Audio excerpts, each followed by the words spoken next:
Tapi kalau tunggu-tunggu begini nggak ada yang mulai, kami akan ajukan usul. Para sekjen akan ajukan usul.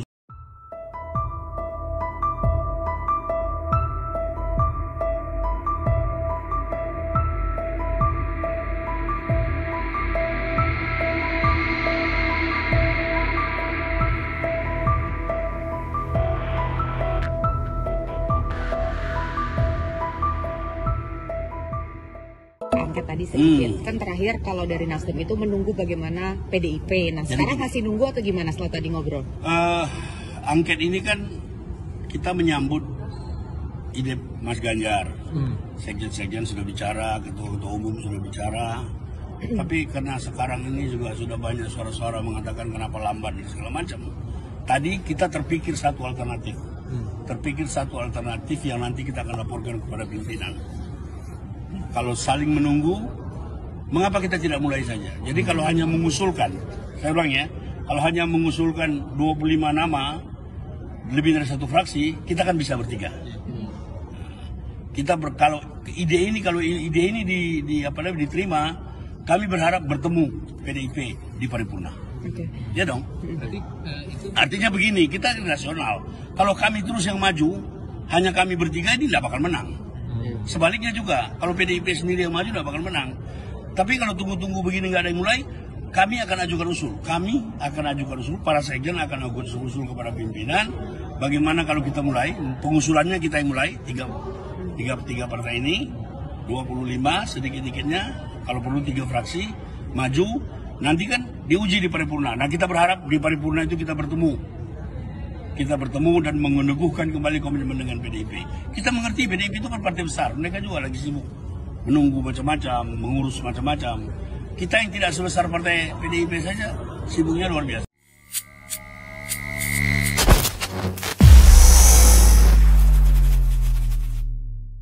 Bismillahirrahmanirrahim. Assalamualaikum warahmatullahi wabarakatuh, Pak Rizal. Waalaikumsalam warahmatullahi, Kang Epul. Ini kan hak pribadi mereka, ya?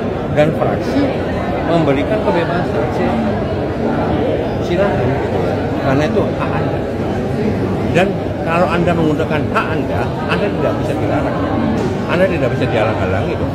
Sama dengan saya menggunakan hak saya untuk memilih. Kemarin tanggal 14 Februari, Anda boleh dulu kali. Ya, ini sama. Dan penggunaan hak itu cukup berdasar dengan berbagai macam alasan dan praktek-praktek pelaksanaan pemilu di lapangan. Datanya banyak banget. Ya. Mas, tadi kan Mas Jarod mengatakan bahwa Mas Jarod akan menjadi salah satu musuh. Kalau menurut Mas Jarod adalah fraksi menyerahkan kepada individu, apa Mas Jarod akan mengajukan hak angket kepada DPR? Kalau untuk hak angket itu kan tidak bisa sendiri-sendiri, betul nggak? Itu minimal 2 fraksi. Ya nggak mau melakukan. Kita kalau ngomong dengan antar fraksi dan nggak bisa pilih itu. Tadi yang jelas kita lihat misalkan PKB, PKS, ya kan? Kalau lagi, tapi komunikasinya sudah ada. Pasti komunikasi. Setelah ini, Mas Jarod emang nggak ada instruksi? Kalau itu sih belum, tetapi itu digunakan. Kalau begini kalau nunggu instruksi, ya tidak ada instruksi seperti ini. Itu adalah hak Anda. Kalau Anda mengalami atau Anda menyaksikan berbagai macam bentuk, ya penyelewengan, ya, kemudian bentuk kecurangan, ya dari hulu sampai hilir, Anda boleh melakukan, ya kan? Anda adalah wakil rakyat, ya, dan sebagian rakyat juga menginginkan seperti itu, ya kan? Jadi clear. Tadi pagi, salah. Dan ini judulnya, pemakzulan itu menyelamatkan bukan menghancurkan, Pak Yusril. Oke, kita coba bacakan dulu Pak ya, izin. Mangga silakan Pak Epul. Oleh M. Rizal Fadila, pemerhati politik dan kebangsaan. Muncul 2 pemberitaan tentang Yusril, yaitu pertama, pernyataan bahwa ketidakpuasan atas kekalahan Pilpres itu mesti dibawa ke MK, bukan angket. Dan kedua, pemakzulan katanya akan menghancurkan negeri. Seperti benar pandangan pakar hukum tata negara ini. Tetapi sebenarnya fakir dalam membaca secara objektif keadaan negeri yang nyata dirusak oleh Jokowi, klien Yusril. Yusril sering tampil dalam ketidakjelasan status apakah sebagai pakar, politisi, atau advokat pemerintah. Bacanya Jokowi. Ketidakjelasan tersebut dapat mengecoh publik yang selintas melihat Yusril hanya sebagai seorang guru besar bidang hukum. Misi-misi terselubungnya tidak terbaca, terutama sisi kepentingan politik pragmatik. Ya, kita tahu beliau ketua Partai Bulan Bintang. Pernyataan Yusril bahwa ketidakpuasan atas kekalahan presiden mesti dibawa ke MK menimbulkan pertanyaan mendasar. Pertama, benarkah itu suatu kekalahan atau memang didesain secara licik untuk dikalahkan? Kedua, apakah MK merupakan lembaga yang bersih dan dapat dipercaya? Atau ia menjadi bagian dari kekotoran permainan yang didesain oleh Jokowi dan baladnya? Proses MK merupakan jebakan maut hukum dari sebuah penipuan politik. Mengapa Yusril harus melarang penggunaan hak angket? Padahal itu adalah hak DPR untuk mengisi ruang kepentingan politik fraksi atau partai politik.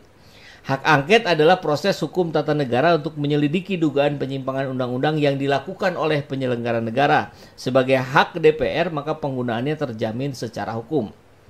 Yusril, mungkin juga Jokowi atau Prabowo Gibran sedang sekuat tenaga menghindari penggunaan hak angket ini.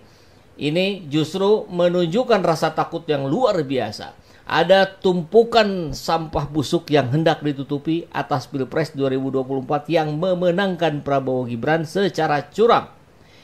Jika yakin kemenangan didapat dengan bersih, maka dipastikan proses pemeriksaan apapun siap untuk dilakukan, termasuk penggunaan hak angket.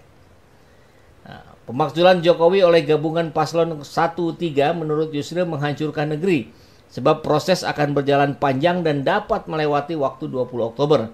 Jika proses pemakzulan terjadi, maka terjadi kekosongan hukum lalu hancur negeri. Yusril menampilkan dirinya sebagai penganut mazhab steril atau hukum sempit. Ia lupa bahwa adanya desakan pemakzulan itu akibat dari sebuah proses politik. Puncak ketidakpuasan publik bahkan bentuk dari kemarahan rakyat. Pemakzulan di ranah DPR dan MPR akan berada di bawah pengawasan, bahkan tekanan kemarahan rakyat. Karenanya semua harus berjalan cepat. Tidak mungkin DPR dan MPR akan berlambat-lambat. Ada saat rakyat berkuasa dan menunjukkan gigi, menggigit para pengkhianat, apakah presiden, menteri, atau anggota parlemen. Hukum hanya sarana untuk merealisasikan kemauan rakyat tersebut. Rakyat bukan penonton, melainkan hakim penghukuman para penjahat politik. Jokowi segera dilengsarkan dan itu menjadi awal dari perubahan. Berlanjut pada proses hukum atas para pengkhianat negara, penjara atau hukuman mati. Jokowi akan makzul dengan cepat akibat proses politik yang terjadi. Korupsi, pelanggaran hak asasi, nepotisme, ataupun kecurangan Pilpres menjadi bagian dari kejahatan politik Jokowi. Penggunaan hak angket merupakan salah satu upaya untuk membongkar skandal. Pemakzulan adalah gerakan penyelamatan negeri. Jokowi biang keladinya. Yusril salah besar, menurutnya pemakzulan itu menghancurkan negeri. Padahal yang benar adalah bahwa pemakzulan justru menyelamatkan negeri. Tidak percaya? Ayo kita buktikan bersama. Makzulkan Jokowi segera. Nah, kalau kembali ke apa yang sedang dibela oleh Yusril Iza Mahendra bahwa hak angket itu tidak bagus, akan menghancurkan segala macam, udah lebih baik ke MK saja ini jalurnya. Ada nuansa apa yang Pak Rizal lihat gitu? Kok seperti yang jangan lewat sini aja gitu. Kan kita patut curiga ini. Iya, itu nuansa 2 dari 3. 2 dari 3. Ya kan tadi kan 3 tuh. Sebagai pakar, sebagai politisi, sebagai advokat. Okay. Ini sebagai advokatnya Presiden Jokowi dan sebagai politisi Partai Bulan Bintang pendukung Prabowo Gibran yang disupport oleh Presiden. Dia berada di ruang itu, Pak Epul. Gitu. Sehingga muncul pandangan tadi gitu bahwa ke MK itu sama dengan menyuruh orang masuk jurang, Pak. Gitu. Sepertinya bener kan bahasa hukum. Gitu, MK gitu kan. Kalau nggak puas Bawaslu gitu kan. Nanti ke MK, silahkan bertarung secara hukum di situ. Jika bener tah gitu kan. Tapi sebenarnya dia menjebak. Gitu, dia menggiring. Sebab apa? Sebab kan orang tahu MK ini apa, lembaga apa, makhluk apa gitu dalam konteks kepentingan politik rezim gitu. Jadi MK ini sudah menjadi mainan kepentingan politik rezim, juga menjadi backup dari nantinya kemenangan tidak sahnya Prabowo Gibran. Apakah masih seperti itu, Pak, ketika kita lihat Paman Usman tidak lagi menjadi ketua MK? Iya, tapi dia masih menjadi anggota MK.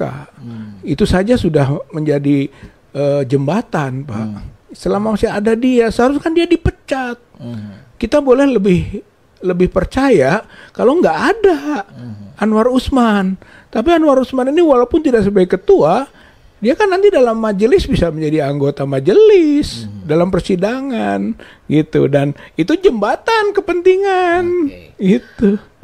Dan yang luar biasa adalah Anwar Usman sekarang sedang menggugat ke PT UN untuk dikembalikan lagi menjadi ketua MK. Itu kan ciri juga bahwa memang kepentingan posisi Anwar Usman ini gitu kan dibutuhkan oleh Jokowi lah. Kita sebut saja langsung, Jokowi perlu Anwar Usman yang sekarang saja bisa jadi jembatan, tapi kan lebih bagus kalau dia jadi ketua. Maka dia menggugat melalui PT UN, harapannya berhasil, tapi kan belum tentu. Tapi bisa saja, Pak. Namanya hukum sekarang ini bisa dibeli kok. Itu kan hukum bisa diintervensi oleh kekuasaan. Ketua DPP Partai Nasdem Taufik Basari mengungkapkan partainya sedang mengumpulkan tanda tangan seluruh anggota fraksi Nasdem untuk menggulirkan hak angket. Menurut Taufik, Partai Nasdem terus mengumpulkan syarat-syarat yang dibutuhkan untuk menyokong proses hak angket tersebut. Saat ini pimpinan fraksi tengah mempersiapkan bahan-bahan yang diperlukan sebagai syarat pengajuan hak angket. Taufik juga menjelaskan soal Nasdem yang tidak menyampaikan interupsi dalam paripurna untuk mendorong angket. Menurut anggota Komisi 3 DPR RI itu, Nasdem tidak menyampaikan sikap karena dukungan mereka terhadap hak angket sudah jelas. Jelajahi cara baru mendapatkan informasi. Download Metro TV Extend sekarang.